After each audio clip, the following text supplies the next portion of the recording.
Assalamualaikum warahmatullahi wabarakatuh. Salam pencerahan. Pemirsa TVMU, senang sekali kami kembali hadir menjumpai Anda dalam program berita dan analisa. Seperti biasa, selama 30 menit ke depan kami akan menyajikan sejumlah informasi cerdas dan mencerahkan hanya untuk Anda. Untuk itu bersama saya Ihsan Marsya, inilah berita dan analisa selengkapnya.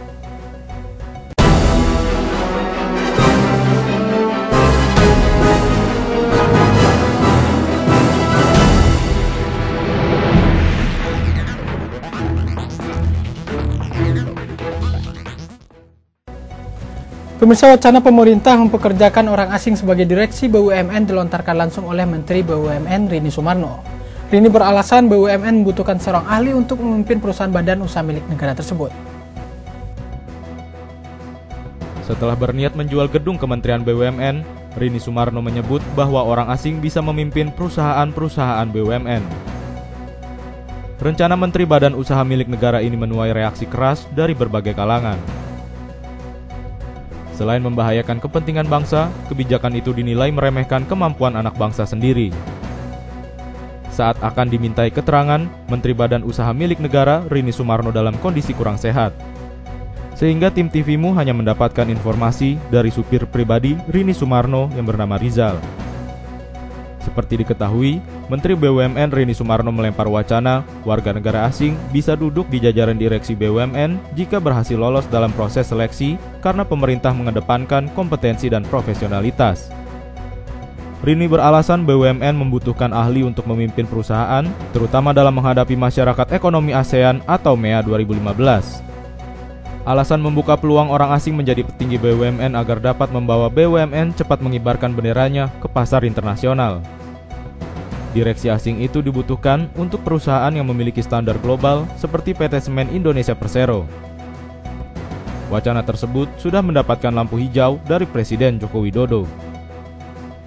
Rini Sumarno pernah ditugaskan oleh Jokowi untuk melakukan efisiensi dan perbaikan menyeluruh di BUMN dengan kalkulasi yang matang. Rizky Nurul Ilmi, Muhammad Surya Saputra memberitakan dari Jakarta. Berniat menjual gedung Kementerian BUMN, Rini Sumarno kembali berencana memberikan ruang bagi tenaga asing untuk memimpin perusahaan BUMN. Rencana Menteri Badan Usaha Milik Negara ini menuai pro dan kontra termasuk dari karyawan Badan Usaha Milik Negara tersebut. Wacana yang dilontarkan Menteri Badan Usaha Milik Negara Rini Sumarno untuk mengangkat warga negara asing menjadi direktur utama BUMN menimbulkan berbagai kritik dari sejumlah pihak, termasuk dari karyawan perusahaan di bawah Badan Usaha Milik Negara.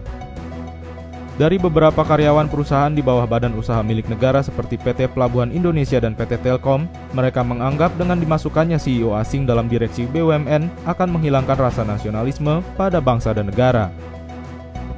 Ya kan di Indonesia kan masih banyak orang-orang pintar yang seperti itu.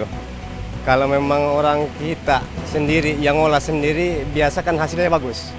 Kalau orang luar kan dia seolah-olah kan cari untung, kayak mungkin seperti itu. Kita sih pengennya, sebagian besar mungkin rakyat Indonesia itu pengennya kalau bisa orang Indonesia, karena orang Indonesia itu banyak yang pintar sebenarnya, gitu kan. Saya melihat generasi-generasi sekarang itu jauh lebih bagus, SDM kita jauh lebih bagus dari 10 tahun yang lalu. Jadi saya kurang setuju kalau sampai perusahaan BUMN, perusahaan di bawah BUMN di negara Indonesia ini sebagian dari direksinya itu dari orang asing.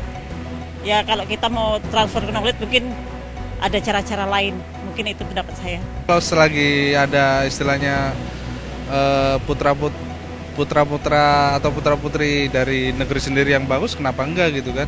Sebenarnya kan di negeri kita tuh banyak orang pintar, cuman kadang-kadang prestis, malah salah prestis kalau nggak lulusan dari luar negeri ataupun orang dari asing,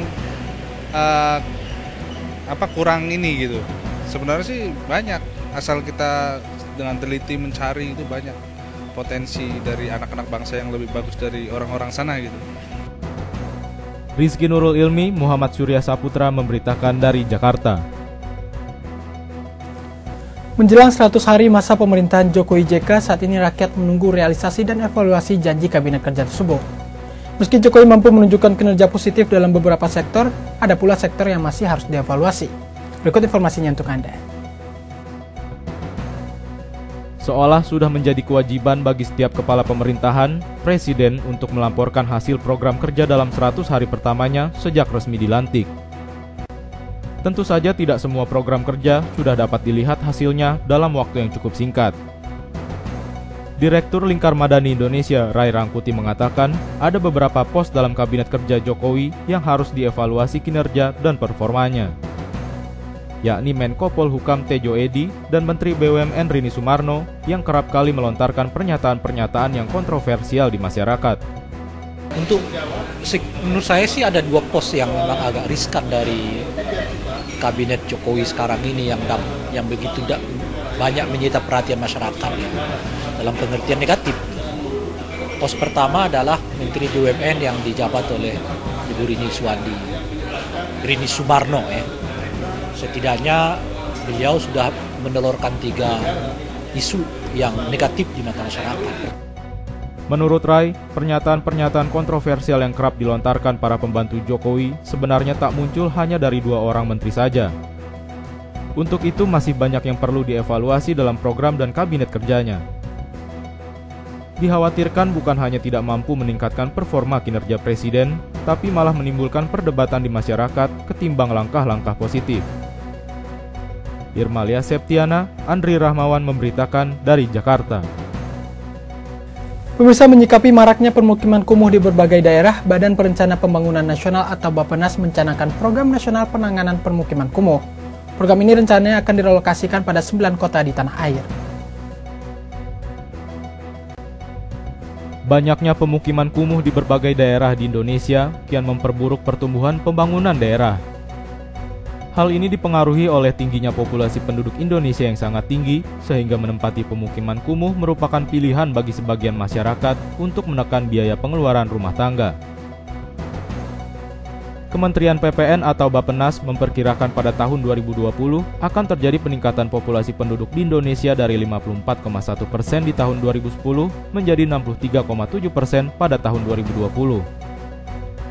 Sehingga untuk menangani permasalahan pemukiman kumuh yang semakin menjamur di Indonesia, Andri Novchaniago selaku Menteri PPN atau Kepala Bappenas mencanangkan kembali Program Nasional Penanganan Permukiman Kumuh periode 2015-2019.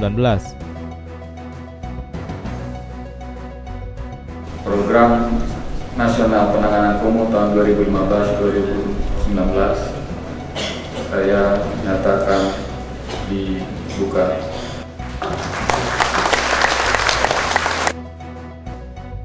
Penanganan pemukiman kumuh ini akan dikhususkan pada 9 kota dan kabupaten yang akan dijadikan sebagai langkah awal penanganan. Di antaranya Kabupaten Tangerang, Kota Palembang, Kota Semarang, Banjarmasin, Yogyakarta, Malang, Makassar, Surabaya, dan Pekalongan. Dalam pelaksanaannya, anggaran biaya yang akan digulirkan dalam Program Nasional Penanganan Pemukiman Kumuh ini sebesar Rp384 triliun dalam jangka 5 tahun ke depan. Bambang Triwibowo memberitakan dari Jakarta.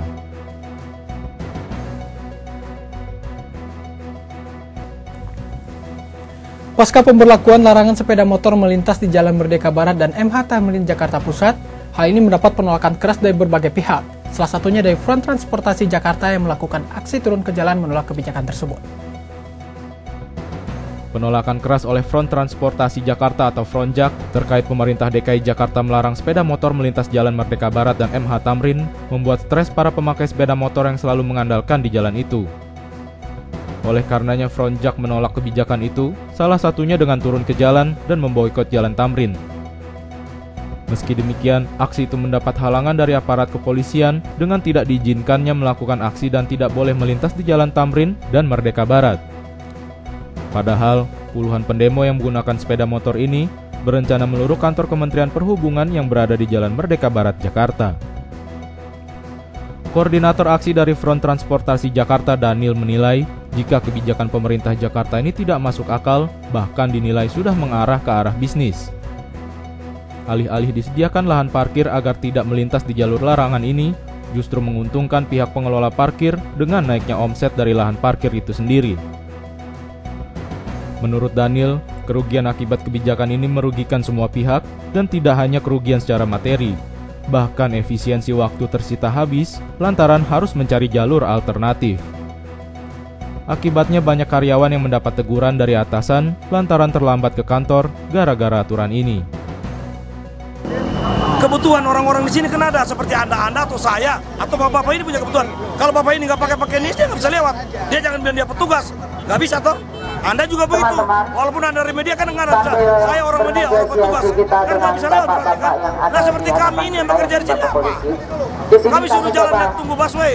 Begitu kita naik busway, kita pakai ongkos. Nah kalau kita pakai bensin sendiri kita nggak masalah. Ya kan?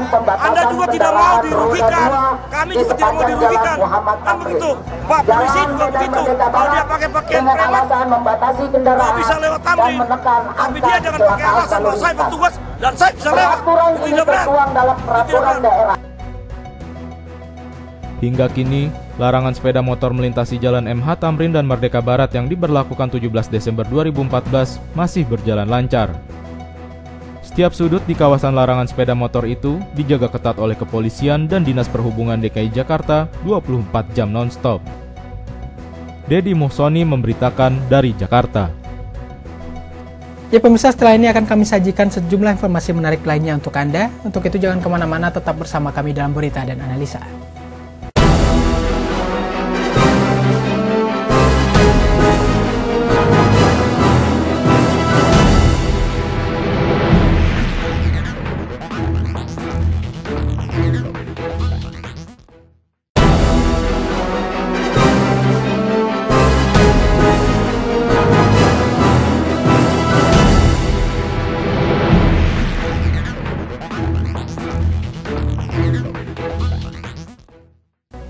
Pemirsa, Anda masih bersama kami dalam Berita dan Analisa.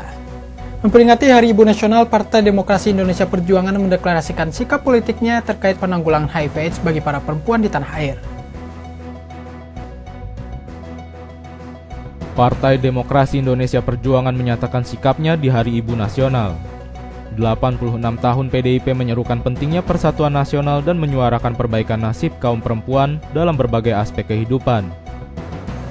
Namun hingga saat ini akses kaum perempuan untuk mendapatkan pelayanan kesehatan yang baik dan layak masih sangat memprihatinkan.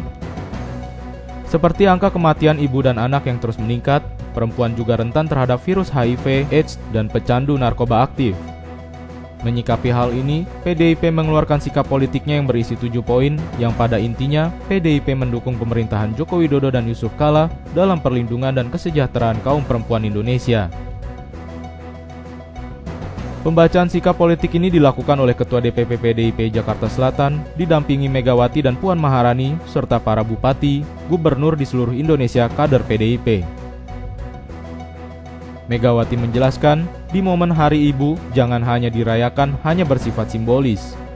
Melainkan perempuan harus ada langkah-langkah konkret, bangkit untuk lebih cerdas, melindungi dirinya dan keluarganya dari ancaman HIV/AIDS dan narkoba. Yang harus bisa berpikir dengan cerdas, bergerak, bagaimana menangani hal-hal seperti tadi yang telah diceramahkan, terutama pada saat sekarang sudah diberitahu bahwa masalah narkoba itu sudah masuk kepada zona merah, sudah berbahaya. Lalu bagaimana kita semua secara masyarakat, bukan hanya pemerintah saja, bahu-membahu untuk bisa mengatasi hal tersebut, karena menurut saya juga yang sangat membahayakan adalah menjadi bercampurnya antara narkoba itu dengan HIV/AIDS. Megawati juga menjelaskan posisi perempuan di politik dirasa masih kurang, di mana posisi wanita haruslah berada di kisaran jumlah 30% kuota baik di legislatif dan eksekutif. Arina Nurrohmah, Eko Bayurianto memberitakan dari Jakarta. Direktur KOR Indonesia Henry Saparini menyikapi outlook ekonomi di Hari Ibu Nasional. Henry berpendapat Hari Ibu sebagai momen kebangkitan wanita untuk berperan aktif menggerakkan roda ekonomi bangsa. Pada momen Hari Ibu Nasional, Henry Saparini selaku pengamat ekonomi melihat seharusnya Hari Ibu menjadi sesuatu yang spesial karena dalam pembangunan Indonesia banyak sekali peran dari ibu. Semestinya ada peningkatan kesehatan yang harus dipenuhi oleh negara sesuai dengan ketentuan Undang-Undang Dasar 1945. Peran wanita dalam peningkatan ekonomi negara janganlah dianggap remeh. pemerintah haruslah menempatkan posisi ibu dalam setiap pilar kehidupan di tengah ancaman global. Tanpa ada perbaikan dari berbagai sektor, peningkatan ekonomi menjadi sulit untuk berkembang. Henry Saparini menjelaskan, perempuan memiliki keunggulan tingkat survival yang baik. Untuk itu di Hari Ibu ini, ia mengharapkan pemerintah mengeluarkan kebijakan yang dapat mendorong perempuan untuk berkembang dalam peningkatan ekonomi. Perempuan memiliki keunggulan ya dari sisi ketahanan.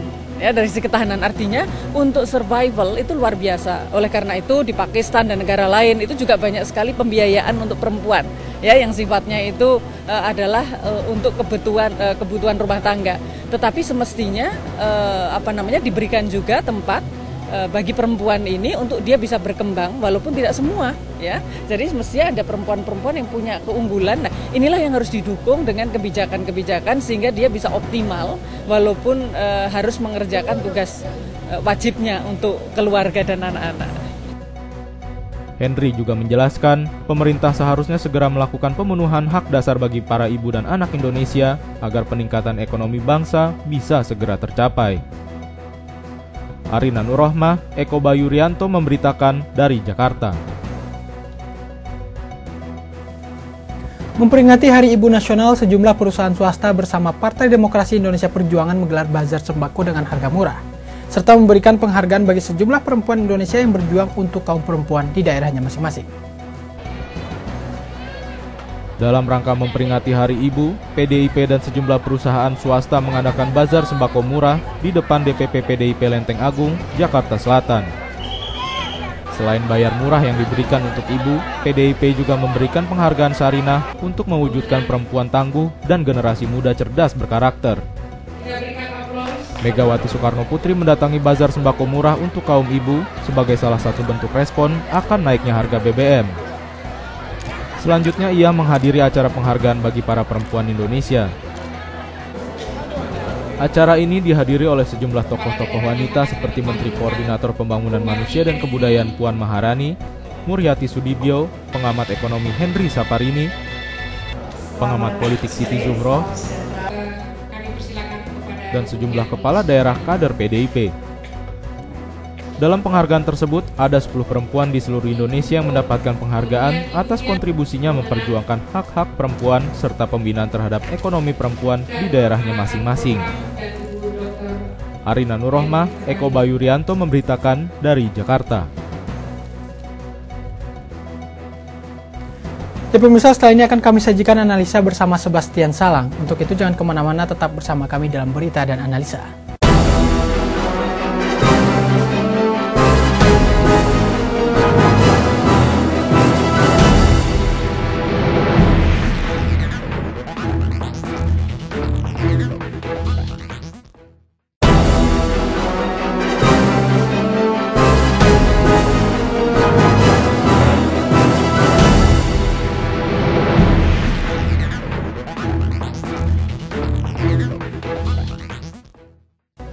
Pemirsa, terima kasih Anda masih bersama kami dalam Berita dan Analisa. Indonesia memiliki sumber daya manusia yang mampu bersaing secara internasional, bahkan banyak perusahaan swasta yang mempertimbangkan kompetensi SDM Indonesia. Namun di negeri sendiri, SDM Indonesia justru dipandang sebelah mata. Apakah kita harus menjadi penyebab melemahnya rasa percaya diri bagi rakyat kita sendiri?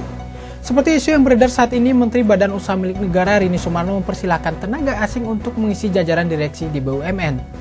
Apakah keputusan ini merupakan langkah tepat mencapai efektivitas dan efisiensi kerja kementerian, ataukah justru akan merugikan bangsa?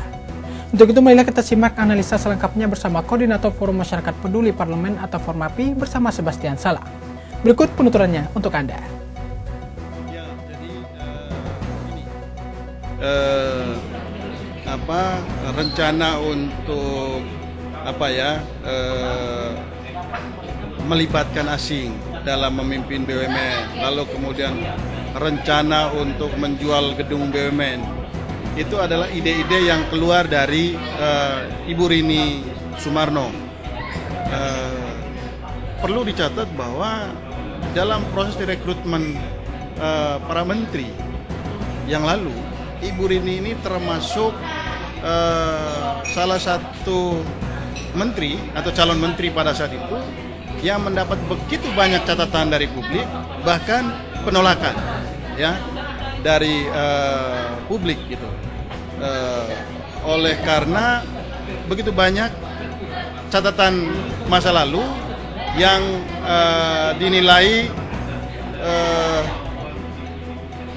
tidak cukup strategis atau tidak tepat kalau Ibu Rini ini dimasukkan menjadi anggota kabinet Pak Jokowi. Nah, tetapi keputusan politik tetap mengangkat Ibu Rini dan tentu itu hak prerogatif Presiden. Nah, di balik kontroversi itu, maka kemudian sebetulnya dituntut gitu.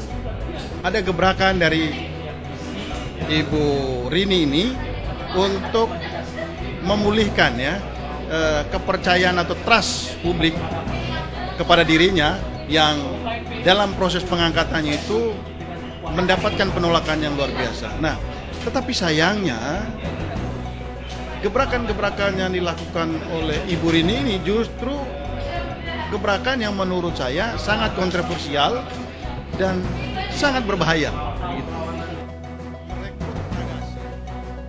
Untuk menjadi dewan direksi ya, atau menjadi direktur di berbagai BUMN, menurut saya ini lagi-lagi gagasan yang cukup gila. Dan gagasan ini kalau dibiarkan, sebetulnya pemerintah sedang menghina rakyatnya sendiri, sedang melecehkan kemampuan rakyatnya sendiri. Karena dengan begitu mereka mau mengatakan bahwa tidak ada rakyat saya yang punya kemampuan untuk memimpin dan mengelola BUMN, begitu. Dan menurut saya ini contoh yang tidak baik dan semangat yang menurut saya tidak menggambarkan bahwa bangsa ini sedang membangun dan memberikan kepercayaan kepada anak negerinya. Memang kita ya merasa bahwa seolah-olah kalau orang asing itu lebih hebat dari orang kita sendiri. Dan karena kita merasa atau menilai bahwa seolah-olah orang asing itu hebat sekali, maka kemudian memang ada konsekuensi. Kalau orang asing dibayar dengan sangat mahal, begitu, sementara kalau orang kita sendiri dibayar dengan sangat murah. Dan memang sudah ada dalam pikiran kita bahwa kalau orang asing kita hargai lebih, tapi kalau orang kita sendiri kita boleh menghargai lebih murah gitu. Jadi sudah tidak ada apresiasi terhadap orang kita sendiri. Padahal dalam banyak kenyataan ya, banyak sekali teman-teman saya mengatakan ternyata bule-bule itu juga tidak lebih hebat dari orang-orang kita. Dan apa yang mereka lakukan itu jauh lebih hebat gitu dari yang dilakukan oleh anak-anak kita. Tetapi kadang-kadang kehadiran bule di dalam perusahaan-perusahaan swasta itu dilihat sebagai prestis gitu, sebagai kebanggaan saja gitu. Bahwa perusahaan ini hebat karena ada orang asingnya. Seolah-olah kalau ada orang asing, perusahaan itu sudah dengan sendirinya hebat, dengan sendirinya sudah luar biasa. Nah, cara berpikir ini menurut saya harus diluruskan gitu. Dan apakah kita juga mau mengikuti pola pikir bahwa orang asing pasti lebih hebat dari rakyat kita sendiri? Apakah kita juga menerima bahwa kalau orang asing itu boleh dibayar lebih mahal dan orang kita sendiri dibayar dengan sangat murah? Nah, mengapa negara-negara lain itu bisa mengambil tenaga-tenaga kita yang hebat-hebat di luar negeri? Itu kan karena kemampuannya. Itu karena kemampuannya. Jadi tidak bisa kita mengatakan bahwa di dalam negeri nggak ada orang hebat, dari sekian ratus juta rakyat ini lalu kemudian kita boleh mendatangkan orang. Jadi menurut saya please, pemerintah jangan membuat rasa percaya diri rakyat ini menjadi semakin rendah dan membuat kita makin minder dengan asing gitu, dengan orang asing. Menurut saya jangan. Justru kita harus tumbuhkan, bangkitkan semangat dan rasa percaya diri rakyat kita sendiri gitu. Itu yang mesti kita bangun, yang mesti kita siapkan, saya kira. Di pemirsa, analisa tadi sekaligus menutup perjumpaan kita kali ini. Tetap saksikan berita dan analisa hanya di TVMU. Bersama saya Ihsan Marsha dan segenap kru yang bertugas pamit undur diri dan terima kasih atas perhatian Anda. Salam pencerahan. Wassalamualaikum warahmatullahi wabarakatuh.